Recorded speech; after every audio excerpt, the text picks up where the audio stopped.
Today, we're diving into the new super hit movie The Killer. Let's begin with its main storyline. There are numerous secrets behind becoming a successful person. One must step out of their comfort zone to achieve success. As skills increase, so does the potential for success. Additionally, the killer in the movie lives by two life principles. First, he believes in not showing sympathy to anyone. According to him, sympathy is a weakness that could negatively impact our tasks. Therefore, we shouldn't sympathize with anyone. Second, he follows the rule of always making assumptions and avoiding changes to already made plans. Our movie hero is on a mission where he must eliminate a wealthy individual. This means he's been contracted for the job and has been observing his target from an old office where he was stationed. Interestingly, there were no available hotels nearby to rent for his stay close to the target. He broke the lock of the old office to set up his stay. The killer maintained a highly systematic routine.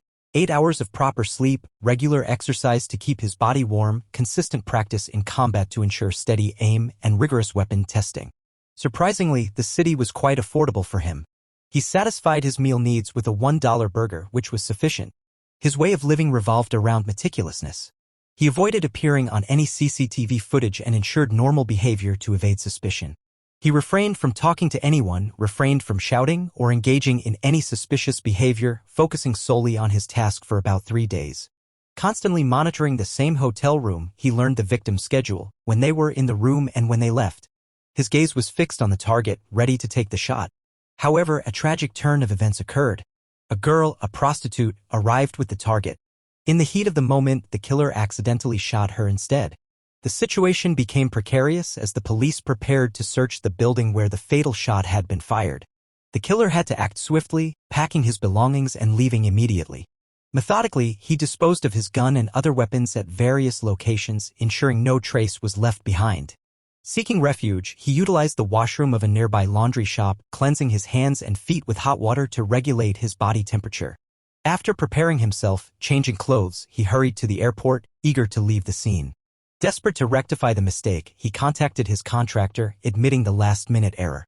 However, the dealer firmly stated, "No, you'll have to face the consequences for your mistake." Yet, the killer paid little heed to the dealer's words. In the Dominican Republic, the killer owns a secluded farmhouse, offering picturesque views of the entire city. The estate, situated far from public reach, resembles the opulent retreat of the wealthy.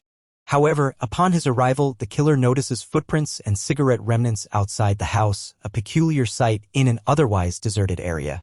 It dawns on him that unfamiliar visitors might have arrived, possibly associates of the dealer, seeking retribution for his failed task. An alarming discovery halts his assumptions, traces of blood. Fear grips him as he realizes his wife might have been harmed in his absence. Hastening to the local hospital, his worst fears are confirmed. His wife lies there with her brother by her side. The brother reveals that assailants had indeed come for the killer, but finding him absent, viciously assaulted his sister. Remarkably, she hadn't divulged any information about her husband. The brother's timely intervention saved her life, rushing her to the hospital promptly. He laments arriving slightly late, missing the chance to apprehend the assailants. Nonetheless, he managed to witness their escape in a green taxi. Enraged by his wife's condition, the killer resolves to ensure those responsible face the harshest consequences. Returning to his house, he meticulously devises a strategy. His initial move involves identifying the green taxis present in the area. Analyzing his computer's footage from the prior evening around 4 or 5 p.m., he pinpoints a taxi belonging to a man named Leo that had left his premises. The following morning, fueled by determination, the killer seeks out Leo. With his gun drawn, he confronts the taxi driver, demanding information about the individuals he had picked up from the killer's house. Leo, visibly frightened, discloses that he had ferried 2 individuals, a slim girl with white hair and another person, from the killer's address. He recounts waiting outside, smoking a cigarette until their return. Their hurried arrival back to the taxi, blood-stained hands, and possession of a gun intimidated Leo into silence. He complied with their request to leave without probing further. The killer, realizing Leo's potential to divulge information under duress, grapples with the risky decision. Fearing Leo might disclose his details to others, he makes a chilling choice and eliminates him. The killer arrives in Michigan, near his contractor's location, holding a parcel.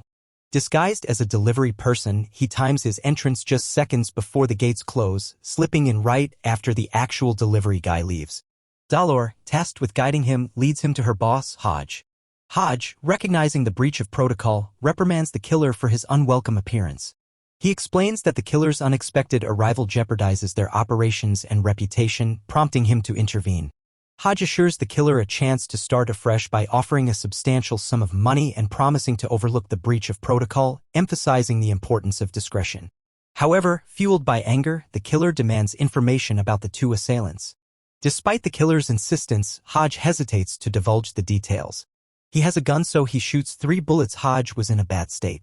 He could speak truth, but due to bloodshed, Hodge dies. He goes to Dolores and tells her, "You are his secretary, you have to take me to those killers." Dolores also understood he is a trained killer, so Dolores tells the killer, "You can kill me, but this death should be a tragedy so my kids get my insurance money. If you kill me on purpose and my family will be ruined." When the killer is about to park, he goes out to open the garage door. Dolores tries to open her hand, but the rope was very tight, so the killer reaches here and asks for all the details about the contract.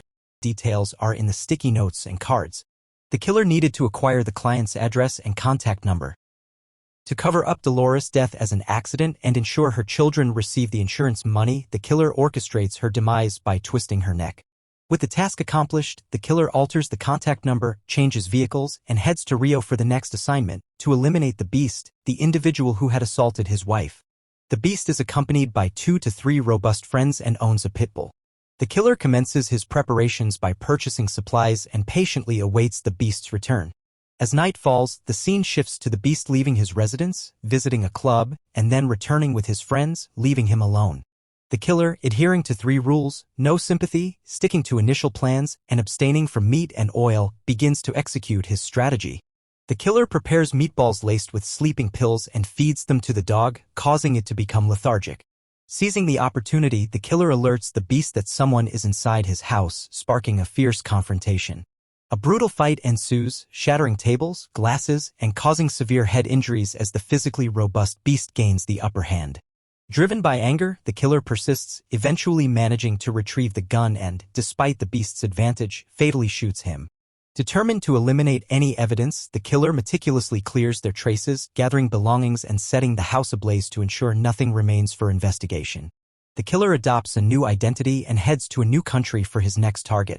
Spotting his target at a restaurant, he refrains from shooting immediately, opting to observe the target's movements. Anticipating the expert's readiness with a gun, the killer prepares his own firearm. Aware of each other's identities, the expert proposes a meal before the anticipated confrontation. During the expensive dinner, the expert hints at the risk of being caught in the city center if the killer were to execute him there. An accident occurs as they converse, causing the expert to fall. Seizing the moment, the expert reveals a hidden knife, intending harm if the killer tries to help him. Reacting swiftly, the killer shoots the expert, preventing a potential attack. With vengeance served, the killer's focus shifts to reaching the primary client, driving him to New York.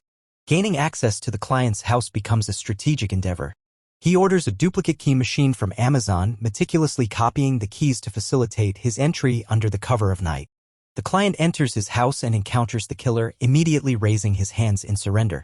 He claims ignorance of the killer's grievances, asserting that he sought Hodge's assistance solely to eliminate his own enemy. Hodge, in turn, had hired the killer. Upon the killer's unsuccessful attempt, the client confronted Hodge, who suggested either the killer's inadvertent failure or a potential double deal. To secure his safety, the client continued payments to Hodge, absolving himself of blame. The killer, realizing the client's lack of direct involvement in his plight, acknowledges the client's plea for innocence. He discerns that Hodge was the primary culprit. However, before departing, he warns the client against obstructing him in the future, recognizing the possibility of others reaching the client's residence if he could. Departing from the scene, the killer returns home, spending quality time with his wife and embarking on a fresh start with the remaining money. The movie concludes here.